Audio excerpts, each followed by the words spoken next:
ኣብ ከተማ ሓጋዝ ድሮ ልዕሊ 900 ተምሃሮ ተቐቢላ ኣገልግሎት ክትህብ ጀሚራ ዘላ ሓዳስ ካልኣይ ደረጃ ቤት ትምህርቲ ብሰንኪ ጽበት መምሃር ክፍልታት ኣብ መስርሕ መምሃርን ምስትምሃርን ዘጋጥም ዝነበረ ጸገማት ክትፈትሕ ክኢላ ኣላ። ወኪል ኤሪና ሰመረ ኢዮብ ነዚ ኣመልኪቱ ዘዳልዎ ጸብጻብ ይስዕብ።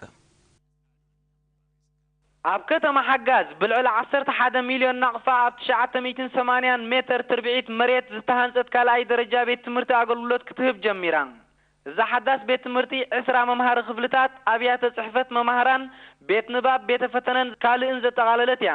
ተምሃራይ ተሻዓይ ክፍሊ ሳምሶም ተኽልዝጊ ኣብ ዝሃቦ ርእይቶ ኣቐዲሞም ብሰንኪ ጽበት መምሃሪ ክፍልታት ክሽገሩ ምጽንሖም ጠቒሱ ምህናጽ ናይዛ ሓዳስ ቤት ትምህርቲ ግን ዝነበሮም ጸገም መኸተምታ ከም ዝገበረሉ ኣብርሂቡ።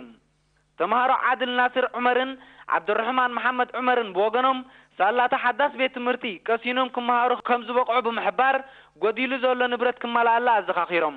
ካብ ወለዲ ኣቶ ተወልደ ክብረኣብ ድማ ተምሃሮ ደቆም ብዝረኽብዎ መሰርሖ ሓገሱ ብምግላጽ ኣብ ኩሉ ንጥፈታቶም ተወዳደርትን ሓያላትን ንኽኾኑ ዓጸፋ ክጽዕሩ መኺሩ።